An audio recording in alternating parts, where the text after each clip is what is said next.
Assalamualaikum warahmatullahi wabarakatuh. Innal hamdalillah nahmaduhu wa nasta'inuhu wa nastaghfiruh wa na'udzu billahi min shururi anfusina wa min sayyiati a'malina may yahdihillahu fala mudilla lahu wa may yudlil fala hadiya lahu asyhadu an la ilaha illallah wahdahu la syarika lahu wa asyhadu anna Muhammadan abduhu wa rasuluhu amma ba'd. Qala Allah Ta'ala bil Qur'anil Karim, a'udzu billahi minasyaitonir rajim. Wa mal hayatud dunya illa la'ib wa lahu. Wa darul akhirah khairun lil ladzina yattaqun. Afala ta'qilun. Sadaqallah, Allahumma salli ala Muhammad wa ala ali Muhammad kama shallaita ala Ibrahim wa barik ala Muhammad wa ala ali Muhammad kama barakta ala Ibrahim innaka Hamidum Majid. Hadirin hadirat jamaah Masjid Al-Ikhwan yang dimuliakan Allah. Saya merasa bergembira sekali ya melihat perkembangan jamaah di Masjid Al-Ikhwan ini semakin hari semakin meningkat. Inilah mungkin yang digambarkan oleh Hasan Al-Banna. Kalau Islam ingin menang di negerimu, jadikan sholat subuh seperti sholat Jumat. InsyaAllah Islam akan tegak di negerimu. Oleh karena itu yang ingin saya sampaikan pada pagi hari ini tentang hakikat dunia menurut Al-Quran dan hadis. Karena dunia kalau menurut penyanyi Ahmad Albar itu dikatakan dunia hanya panggung sandiwara. Berarti kalau sandiwara itu kan ada yang memainkan. Ada sutradaranya. Oleh karena itu dunia yang di mana tempat ini manusia hidup. Di dalamnya ada adalah merupakan kehidupan yang bersifat sementara. Ini yang harus kita garis bawahi dalam kehidupan. Bahwa dunia adalah bersifat sementara.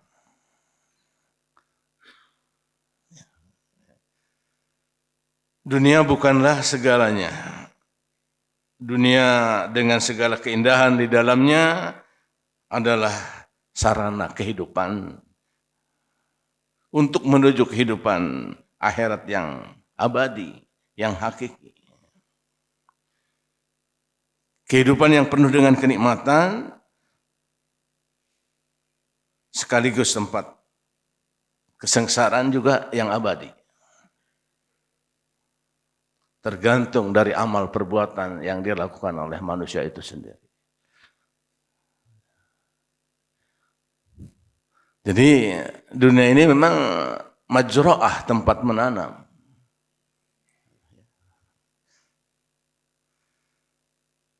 Dunia dengan aneka kehidupan, keindahan di dalamnya yang berupa gemerlapan emas, permata, kemewahan hidup, kendaraan, dan rumah yang ditinggali.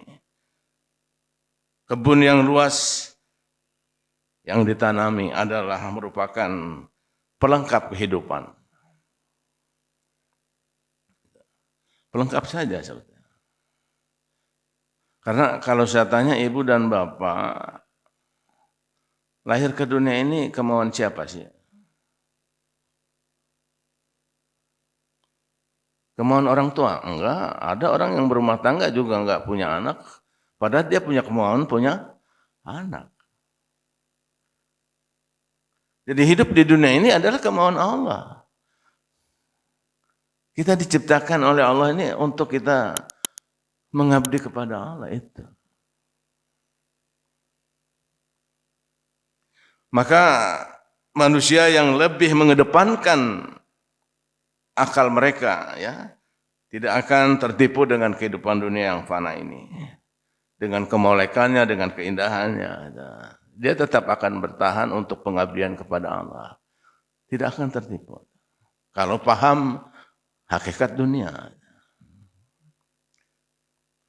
Nah, untuk menjaga ini ya, untuk menjaga agar manusia tidak menjadikan dunia sebagai tujuan hidupnya, serta mampu untuk menempatkan dunia pada tempatnya yang sebenarnya, baik itu keindahan dan sebagainya, itu diperlukan oleh manusia tentang pengetahuan tentang bagaimana mengelola dunia berdasarkan penciptanya dan utusannya. Nggak bisa menurut kita sendiri. Harus berdasarkan yang menciptakan dunia ini sendiri dan yang diutusnya itulah yang harus menjadikan contohnya. Kalau tidak, ya berapa banyak manusia yang centang perenang dalam kehidupan, menggapai kehidupan dunia. Bahkan Luqmanul Hakim itu pernah mengatakan dalam satu bait kalimatnya, inna dunya bahrun amik, sesungguhnya dunia ini lautan yang sangat dalam. Waqad ghariqan nas, telah banyak manusia yang tenggelam dalam mengarungi kehidupan dunia. Itu kata Luqman. Maka Luqman mengatakan, faj'al safinataka taqwallah, maka jadikan perahu kamu dalam mengarungi kehidupan adalah takwa kepada Allah. Wahaswaha imanullah, dan isi perahu adalah iman kepada Allah. Wahasrotaha tawakal Allah, dan layar perahunya adalah tawakal kepada Allah. Hadirin para jamaah yang dimuliakan Allah. Namun bukan berarti bahwa kita tidak boleh memiliki itu dan sebagainya. Karena sifat manusia yang telah Allah berikan kepada kita dalam kehidupan ini dijelaskan dalam surat Al-Imran. Surat Al-Imran ayat 14 Allah menjelaskan, Juyina linasi hubus syahwat minan nisa. Dijadikan indah pada pandangan hidup manusia itu tentang syahwat, tentang keinginan dan kemauannya. Pertama adalah masalah an-nisa, wanita.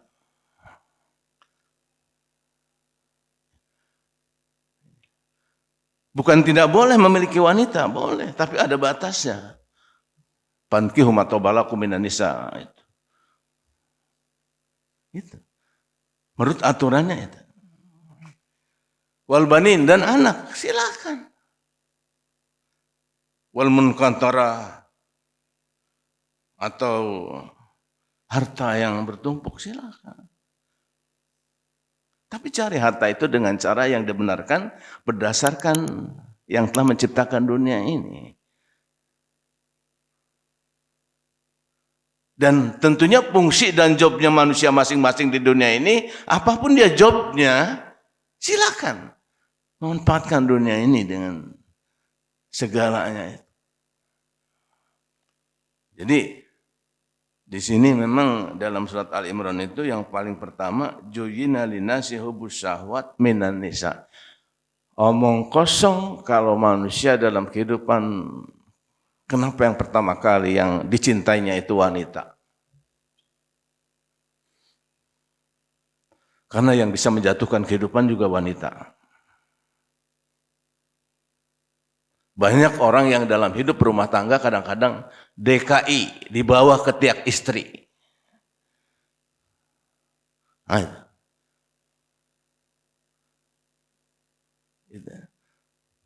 Tapi bukan tidak boleh. Tadi saya bilang punya istri, silakan. Istri harus mengikuti kehidupan apa yang telah diterapkan atau diciptakan oleh yang menciptakannya. Maka di halaman 2 ada ayat yang mengatakan dalam surat Al-An'am ayat 32 itu wa mal hayatud dunya illa la'ibun wa lahun. Nah, di sini ada kalimat wama dan tidaklah hayatud dunya, kehidupan dunia. Ilahnya istisna ini. Pengecualian. Laib. Kehidupan dunia tidak lain hanya permainan saja. Walahun dan merupakan fata morgana saja. Tapi di depannya Allah memberikan kalimat wadarul akhirah dan kampung akhirat khairun, lebih baik. Lilladzina yattaqun, buat orang-orang yang bertakwa. Jadi saya katakan di sini bahwa ayat ini menjelaskan bahwa dunia itu bisa jadi permainan, bisa jadi harta fata morgana kalau orang tidak dilandasi dengan ketakwaan. Ini.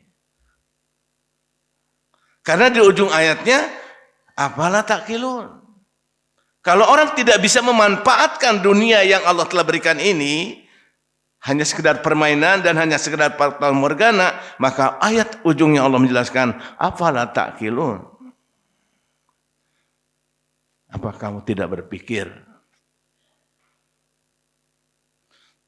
Kalau guru saya dulu mengatakan, Allah yarham Ustaz Sabar itu, begitu kalimat afala takilun, apa otak lu digadein?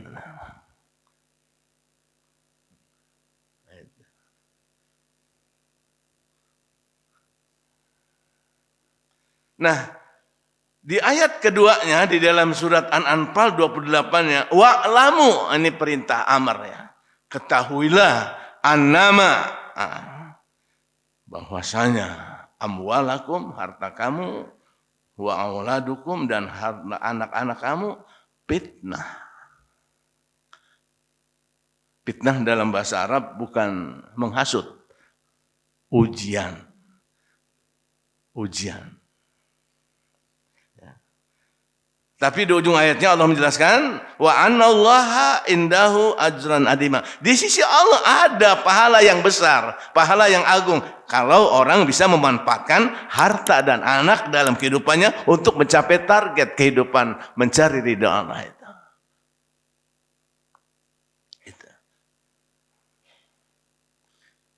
Inilah para jamaah fungsi dunia. Dunia tidak boleh dilepas, tidak boleh dibuang, juga tidak boleh dimasukkan ke dalam hati.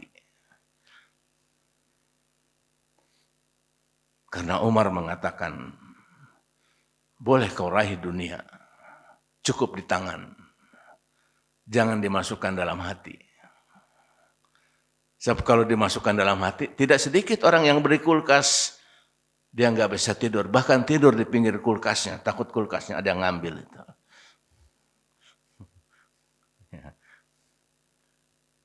Banyak orang yang beli kendaraan mobil, dia tidak bisa tidur di rumah, tidur di mobilnya takut ada.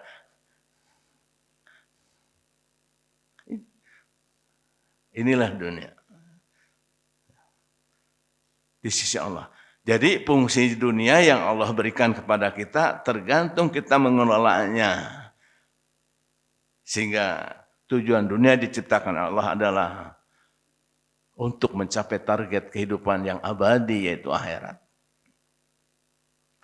Maka dalam surat Yunus ada dijelaskan di sini, innama masalul hayatud dunya.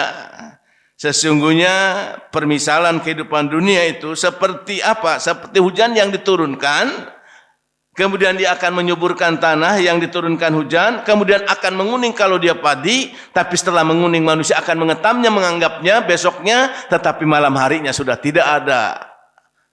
Padi yang menguning itu akan digetam. Itulah dunia. Berapa banyak manusia yang menganggap besok akan menghasilkan apa yang dia lakukan, tapi ternyata besok tidak ada yang dia dapat ambil. Maka Di sini Allah menjelaskan di ujungnya kamasadil. Perumpamaan itu adalah seperti demikianlah kami perumpamakan, menjelaskan tanda-tanda kekuasaan Allah supaya manusia berpikir bahwa dunia itu tadi adalah batasannya bukan hanya untuk dimiliki secara mutlak tetapi al-fitnah, ujian saja.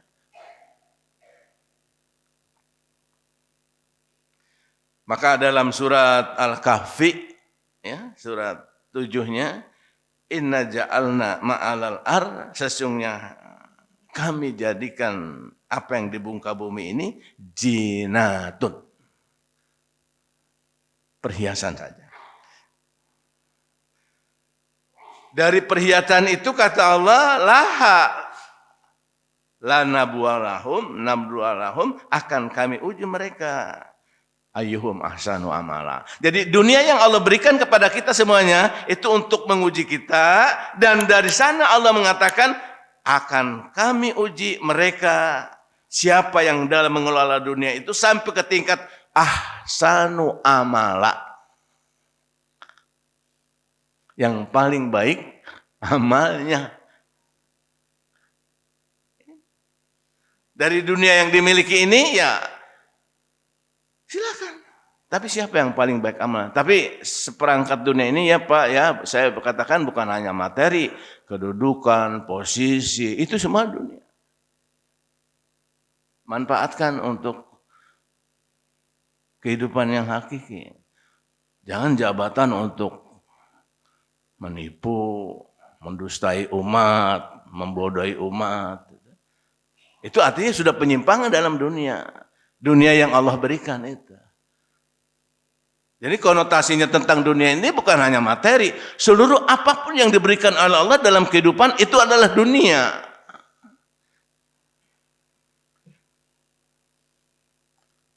Maka Allah memberikan perumpamaan di dalam surat 18 Wadaraballahu masalan hayatud dunya kama sali anjalnahu minas sama'i. Perumpamaan kehidupan dunia seperti hujan yang diturunkan tadi, Pak. Enggak jauh dari itu. Kemudian manusia petik hasilnya, silakan. Tapi nanti Allah menjelaskan di halaman 3 ini surat Al-Ankabut surat 29 ayat 24 wa ma hadhil hayatud dunya, dan ini ini kalimatnya wa ma hadhihi. Karena dunia ini dari kata dana ya dunia dekat. Maka manusia kenapa cinta dunia? Karena dekat dengan apa yang diciptakan dalam kehidupannya, tanah. Maka cinta akan dunia itu akan tetap membuat. Maka kalimatnya wa ma hadhihi. Dan tidak ini hayatud dunia, kehidupan dunia illa lahun walaib, hanya senda gurau atau morgana. Tapi ayat selanjutnya Allah menjelaskan wa inna darul akhirah, dan itu kampung akhirat, ada taukid, lahiyal hayawan, dalamnya lam taukid, benar-benar dia kehidupan akhirat tuh benar-benar. Jadi kehidupan yang di dunia sekarang adalah kehidupan sementara, sementara kehidupan di akhirat adalah lahiyal hayawan, benar-benar kehidupan. Di ujung ayat laukanu ya'lamun, kalau mereka menyadari, kalau mereka tahu. Ya. Hidup di sini Pak, Ibu ya Bapak, sementara. Toh kita melihatlah kenyataan hidup. Nggak ada orang yang setelah dikubur itu bawa harta. Mobil ditinggal, kayak bangkai aja. Ya. Tapi waktu hidup gimana tuh? Tapi tadi saya katakan bukan berarti kita menyanyiakan, itu amanat. Manfaatkan, coba mobil yang diberikan oleh Allah, coba manfaatkan untuk mencari ridha Allah dalam koridornya. Itu. Seluruhnya itu. Seluruhnya.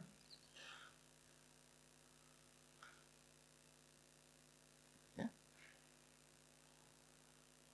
Maka ada peringatan yang Allah berikan kepada umat ini, ya qaumi, wahai kaumku, innama hadhil hayatud dunya mataun. Sesungguhnya kehidupan dunia hanya kenikmatan, wa inad darul akhirah ya darul qaror. Sesungguhnya kehidupan akhirat itu adalah darul qaror, kehidupan yang abadi, yang kekal. Ya. Tapi sekarang ini manusia dalam menghadapi kehidupan itu bukan darul qaror. Qaror ya ini. Kop, pakai kop, kolor. Bukan pakai lam, kolor, bukan darul kolor.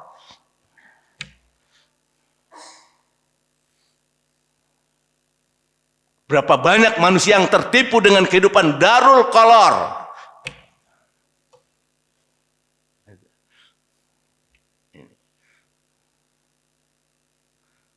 Ya. Tadi makanya juyina linasi hubus syahwat minan nisa awal.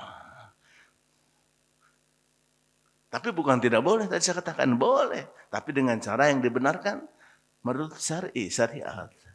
Ya.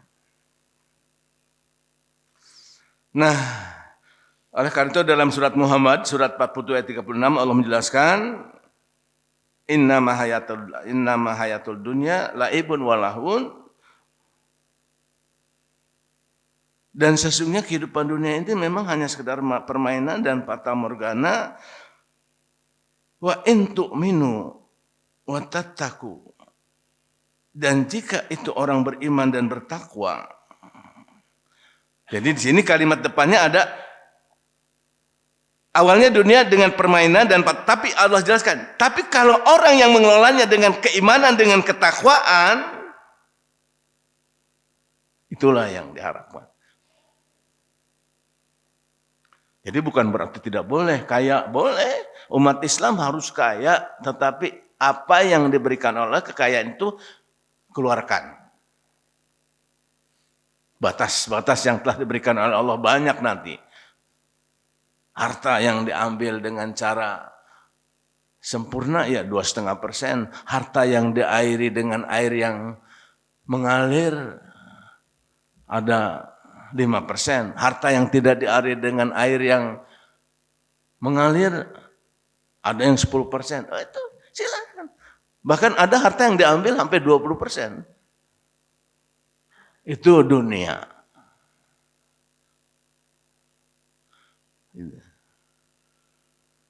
Makanya nanti saya baca dalam satu hadis, Pak, ada hadis ketika manusia selesai diperiksa di akhirat dan ia selesai lepas dari jembatan neraka,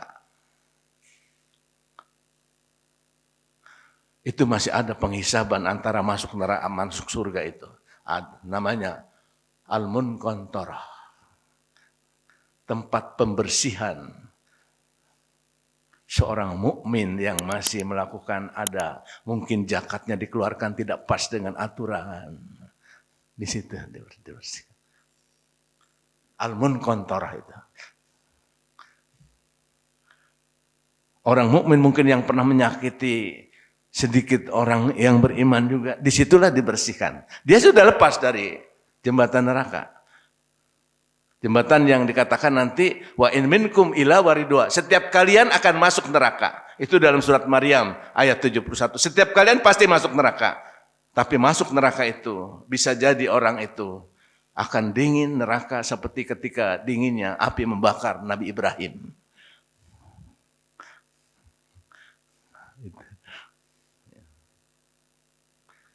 Ya mudah-mudahan kita begitu.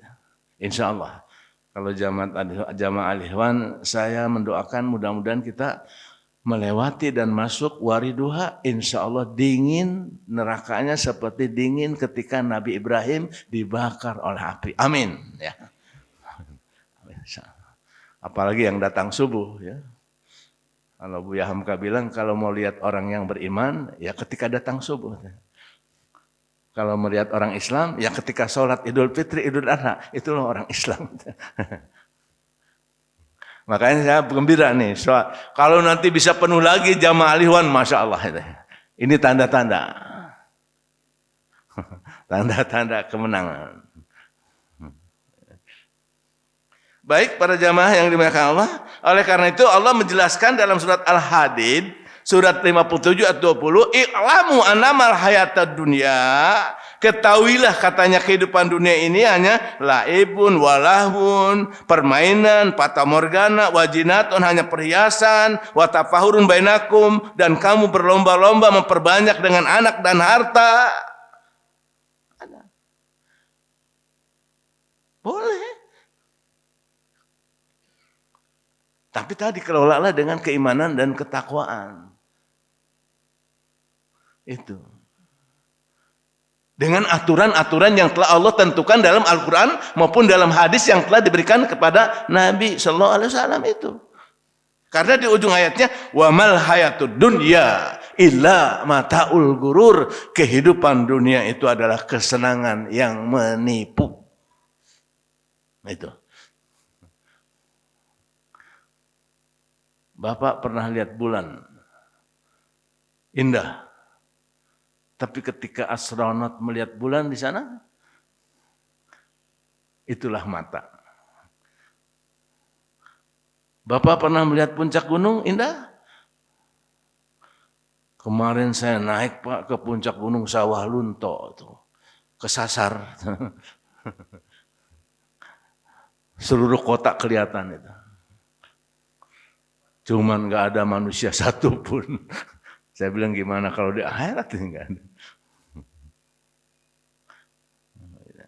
Subhanallah. Begitu mencekam tengah malam lagi.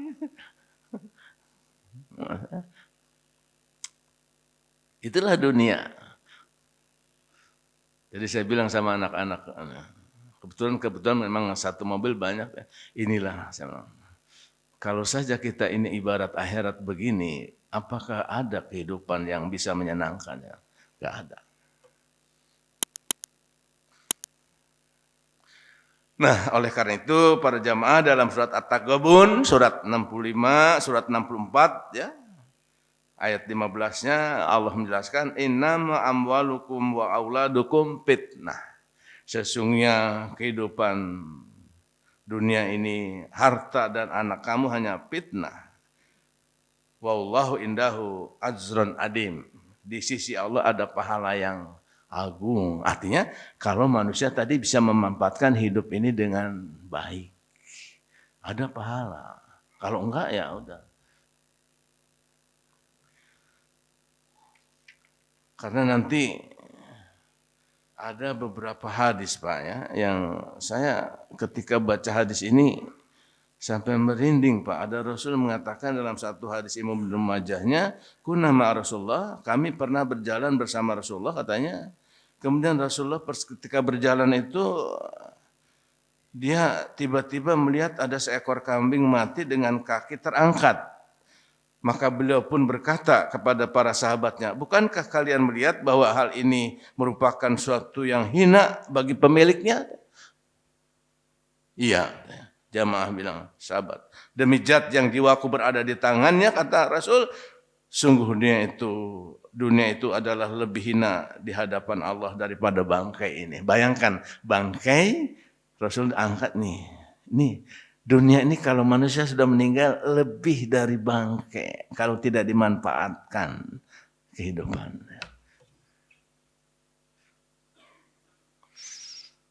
Sekarang saya mau tanya sama Bapak Ibu, ketika Bapak nanti dikuburkan, dimandikan, disolatkan, ditaruh di lubang lahat, kira-kira apa yang menjadi andalan Bapak dan Ibu di hadapan Allah? Kira-kira apa?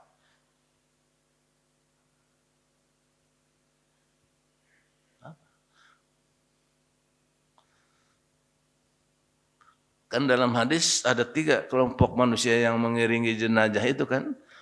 Teman handetolan, anak istri,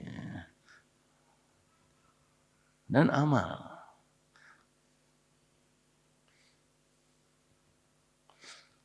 Itu.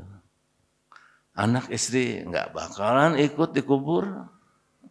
Teman nggak bakalan juga. Tapi yang tetap dengan bapak dan ibu dan saya ini amal yang pernah dilakukan pada saat hidupnya.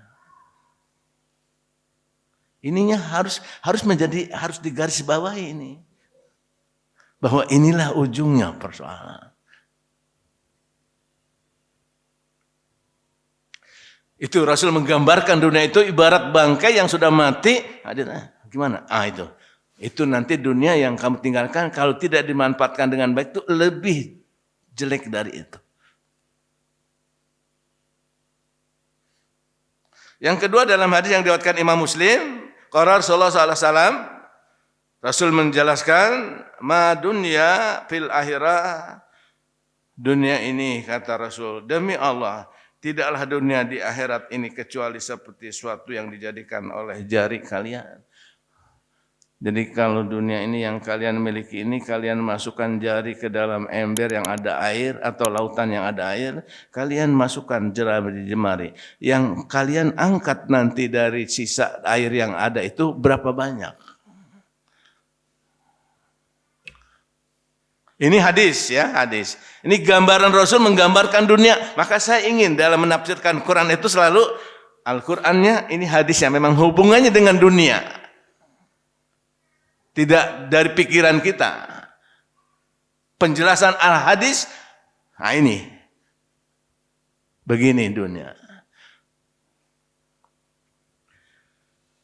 Kemudian dalam hadis Imam Ahmad, dalam musnadnya hadis ke-20.287 telah menceritakan kepada kami telah menceritakan kepada kami Muhammad bin Abdurrahim, dari Abu Yahya, dari Al-Bajar, ia menceritakan kepada kami Abu Huzaifah, Musa bin Mas'ud, telah menceritakan kepada kami Sufyan dari Yunus, dari Ubaid, dari Al-Hasan, dari Ubay bin Ubay, dari Ka'ab, ia berkata, Rasulullah SAW bersabda, sesungguhnya makanan anak Adam itu dijadikan pemisalan untuk kehidupan dunia. Dan ia bumbui, dan ia beri garam, maka lihatlah apa jadinya. Coba, ibu bapak kan pernah masak gitu kan, makanan itu kan dibumbui dengan garam, dengan macam-macam bumbu kan. Setelah dimakan, setelah jadi dibumbui, dimakan, kira-kira jadi apa yang?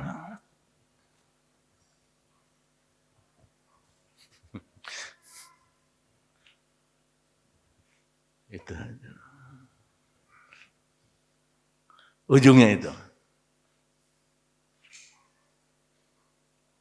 Maka Rasul dalam satu hadis yang pernah baca, ketika akikah itu hari Jumat Rasul mengakikahkan Hasan Husain itu, maka kata Rasul bilang kepada Aisyah, ya Humaira, bagikan daging akikah ini kepada fakir miskin. Siap, kata ya Humaira, Aisyah. Setelah pulang Jumat Rasul nanya, wahai Humaira, sudah engkau bagikan daging kambing itu kepada para fakir miskin? Sudah, habis.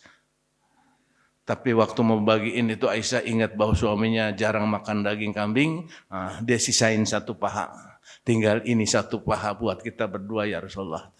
Apa Rasulullah? Yang tadinya bilang kepada istrinya ya Humaira, ya Aisyah. Itu marahnya Rasul, cuman ngomong nama. Jadi ketika marah Rasul kepada Aisyah, kepada istrinya itu, awalnya bilang, ya Humaira, wahai si merah jambu. Dia kemudian merubah kalimatnya, ya Aisyah, yang engkau anggap habis engkau bagikan, itu yang bakal sisa. Yang engkau anggap ini tinggal, ini yang bakal habis. Itulah pola pikir Rasul dalam menggapai kehidupan dunia. Artinya, yang dibagikan itu yang bakal sisa, dan yang dimakan inilah ujungnya tadi kata hadis.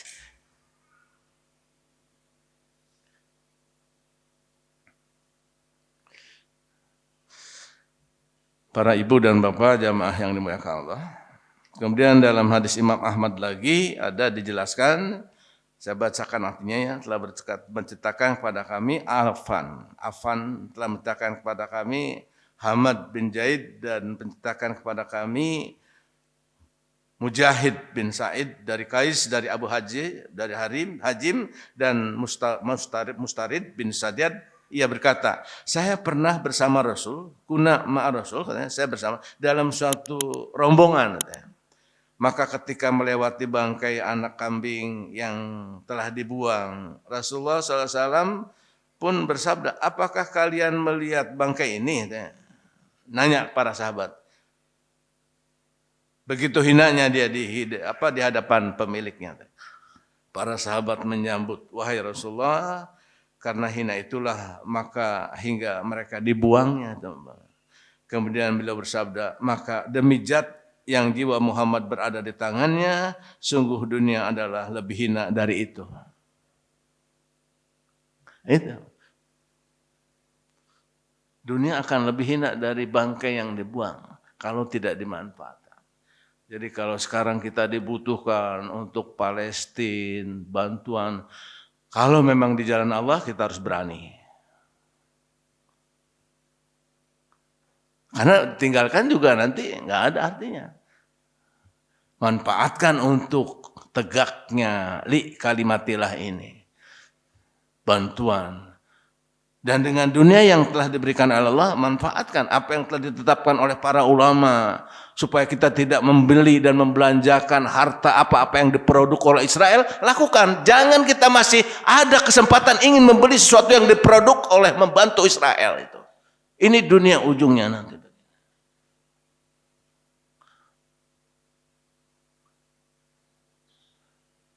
Orang dibantai, kita masih membantu membeli makanan yang ada produknya.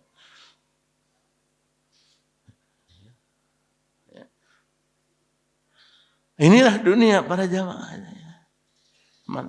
Kemudian dalam hadis Imam Muslim, ada Rasul menjelaskan, suatu hari Nabi SAW masuk ke pasar dan melewati bangkai keledai yang telinganya kecil, cacat, lalu beliau mengambilnya dengan mengangkat telinganya, seraya berkata, siapakah yang di antara kalian yang mau masih membeli daging yang harganya 1 dirham, bangkai yang harganya 1 dirham katanya. Rasul menawarkan, mereka menjawab, kami tidak suka membelinya dengan sesuatu apapun. Walaupun 1 dirham kami nggak bakal beli katanya. Beliau bersabda, sudahkah kalian, tahukah katanya, jika ia menjadi satu hadiah bagi kalian, mau? Nggak. Demi Allah, sekiranya ia masih hidup, ia hanya binatang yang cacat karena telinganya terpotong, lalu bagaimanapun hidup padahal ia adalah bangkai. Maka beliau bersabda di ujung hadisnya, demi Allah, sesungguhnya dunia itu lebih rendah nilainya di sisi Allah dibandingkan bangkai yang kalian lihat di sisi kalian ini. Ini fungsi dunia. Manfaatkan, bukan berarti saya mencegah ibu dan bapak, bukan. Tapi coba manfaatkan di jalan Allah untuk kepentingan Allah yang dicontohkan oleh Rasulnya.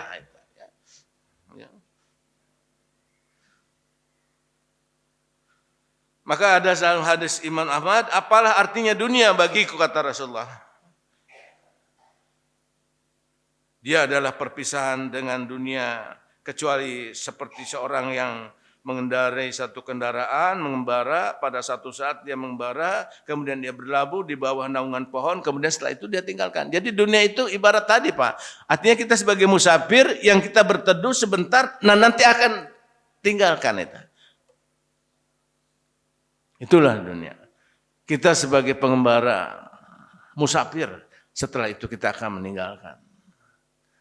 Tapi sekali lagi saya katakan, bukan berarti kita harus membuang dunia.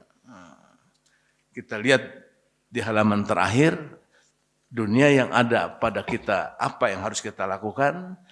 Coba lihat di halaman 6, ya. Allah menjelaskan dalam surat Al-Qasas, wabtaghi bima atakallah daral akhirah. Carilah oleh kamu kebahagiaan kampung akhirat. Wala tansa nasibaka minad dunya. Tapi kamu jangan melupakan bagian dunia kamu. Wala tabgil fasad fil ar. Kamu jangan membuat kerusakan di muka bumi ini setelah Allah memberikan kebaikan. Innallaha la yuhibbul mufsidin. Allah tidak suka kepada orang yang membuat kerusakan. Artinya setelah diberikan amanah oleh Allah kemudian dia rusak. Itu. Jadi job apapun manusia, rakyat kayak, militer kayak, pegawai negeri atau bukan pegawai, orang miskin, orang kaya, cobalah. Tujuan yang diberikan oleh Allah dunia ini cari untuk kebahagiaan kampung akhirat. Tapi jangan melupakan dunia itu. Sebagai alat untuk mencapai akhirat ya dunia. Tapi dengan dunia itu jangan dirusak. Dengan berbentuk macam persoalan. Berdusta lah, membohong lah, makan gratis lah. Ya. Karena ini ada pertanggungan jawab di hadapan Allah. Jadi mudah-mudahan apa yang saya sampaikan pada hari ini berkenan. Dengan mengetahui asal-usul dunia yang Allah ciptakan, mudah-mudahan kita bisa memanfaatkan dengan sebaik-baiknya. Sehingga kita tidak terpleset dalam hidup ini ketika kembali tadi Imam mengucapkan kalimat dalam bacaannya, ya ayat Tuhan nafsul mutmainah. Irji'i ila rabbiki radiyatan mardiyah fadhuli fi ibadi wadhuli jannati. Mudah-mudahan kita semua dilindungi oleh Allah dan mudah-mudahan kita diampuni Allah dari sikap masa lalu yang pernah kita lakukan. Demikian aku qouli hadza wa astaghfirullaha wa lakum. Wassalamualaikum warahmatullahi wabarakatuh.